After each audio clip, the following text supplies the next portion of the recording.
Okay, let's start November off with some history memes. Okay, so people who study ancient Greece and Rome, people who study the Norse, people who study military history. Please, for the love of God, don't think I'm some sort of asshole white supremacist.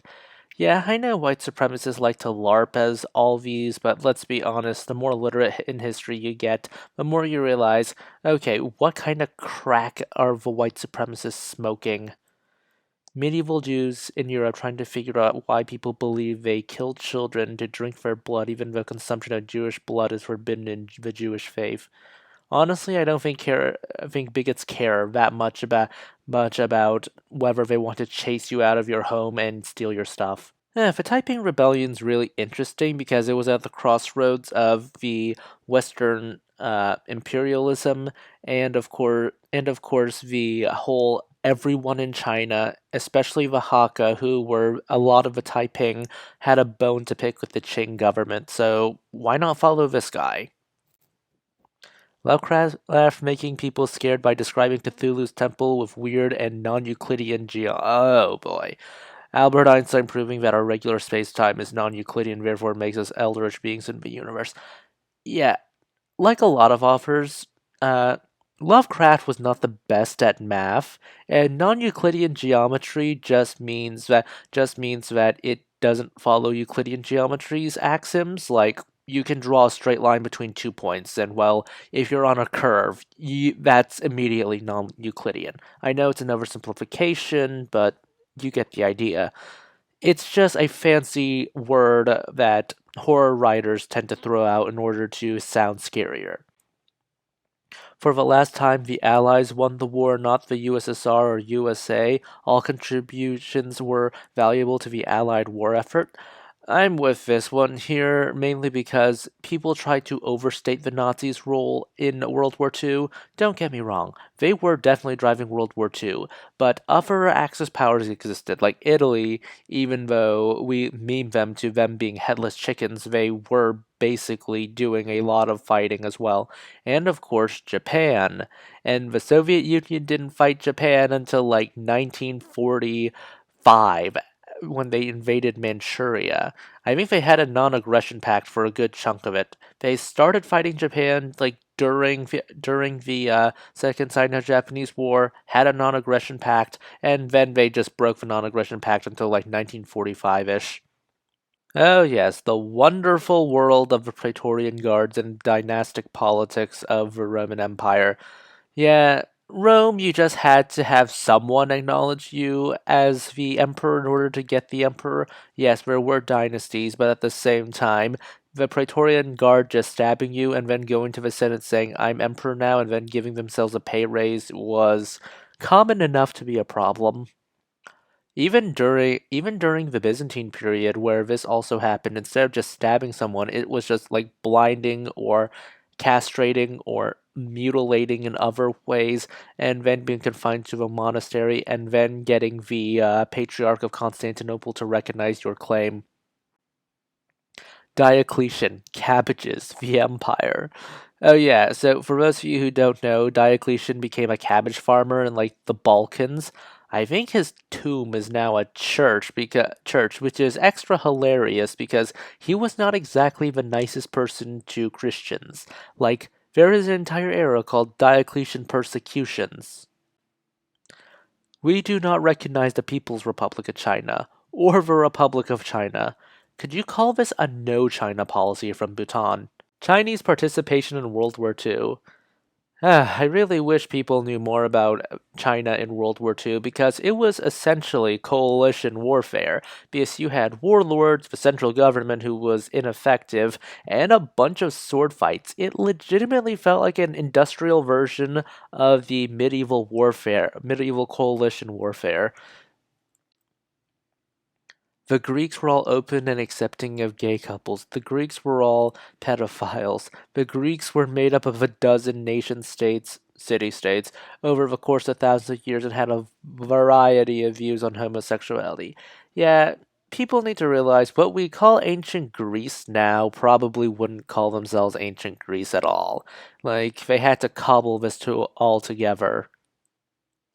And of course, the homosexuality, some of it was what you expect, like what's in the Iliad between Achilles and I think his name is Patroclus.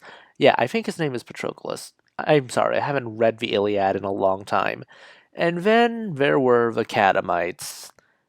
Oh boy, let's not talk about them. I don't want this demonetized, even though it's not monetized. Prospector, this isn't fair. Fair? I'll tell you. Oh, this one's about the Catholic Church and not believing in magic. Yeah, Catholicism doesn't believe in magic by virtue of you would need to be able to control a demon, and demons by Catholic dogma don't exactly like being controlled by humans. They can't. Sure, they'll act on behalf of humans because they'll do stuff to amuse themselves, but they're not going to submit themselves to you. So, yeah, Catholicism has been hostile to the idea of witchcraft. I think the Spanish Inquisition even says witchcraft doesn't exist, and whoever does this is mad and needs public penance. Speaking of Catholicism, more memes about how they used to anathematize people. I think this is the Second Council of Constantinople. Basically, in the anathemas, they flat out call these people nutcases. We anathematize the lunatic Sabellius Nestorius, that worshipper man, the insane Eurydice, I think that's how it's pronounced, the mad Dioscorus, as well as Origen and his useless knowledge. Origen himself is a funny character. He was very speculative, I would say, and a lot of the questions he proposed during his life would either be rescinded or anathematized later on, but at the same time, you have to realize Christianity was really young, and thus it needed to find its identity. Arius being slapped by St. Nicholas probably did not happen. I say it's a legend. I don't think there's any record of it actually happening.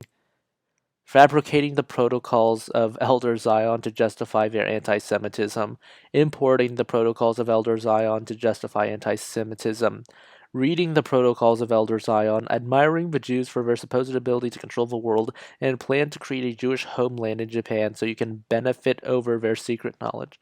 Yeah, the Fugu Plan? Was this called the Fugu Plan? Because I know Japan imported a lot of Jews and tried to settle them in, like, occupied Shanghai.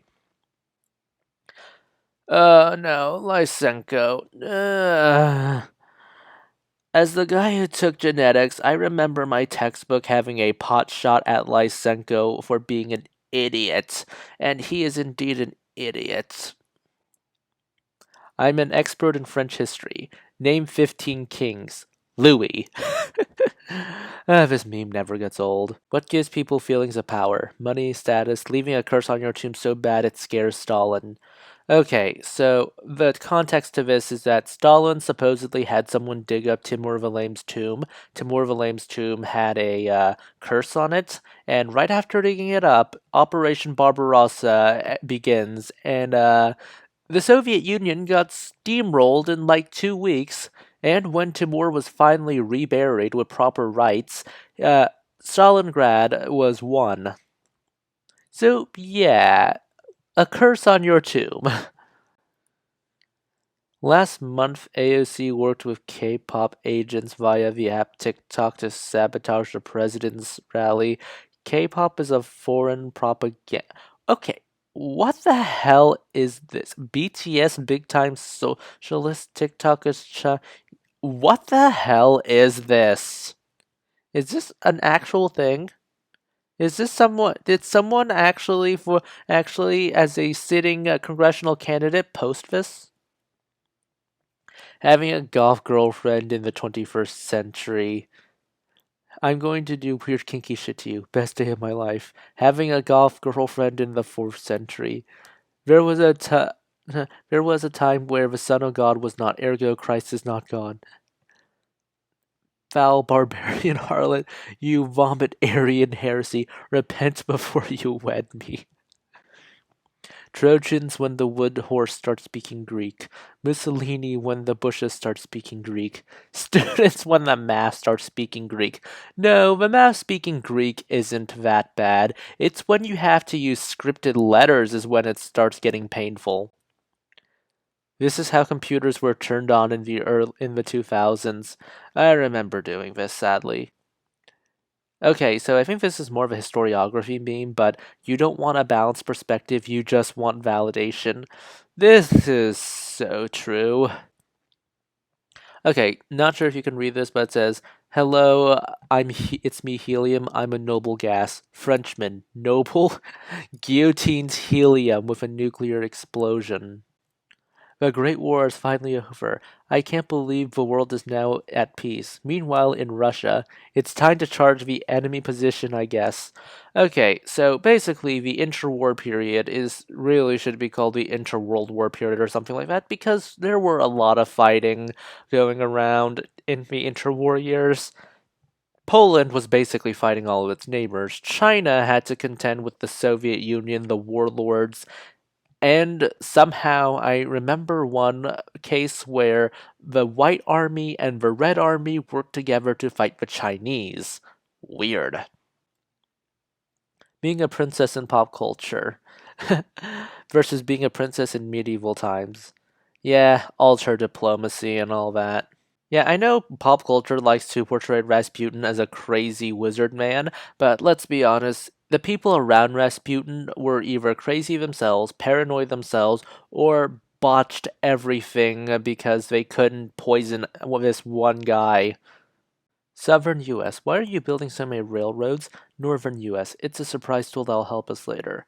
Honestly, I think the North was building ships for Italy, well, what would eventually become the Kingdom of Italy, while they were fighting the South, which honestly says a lot about their industrial capacity in the North. Who would win, some spicy syrup or the entire city of Boston? Yeah, I still don't get how that molasses flood actually happened. The Confederacy portrayed by history classes in the South versus the Confederacy portrayed by the history classes of the rest of the world.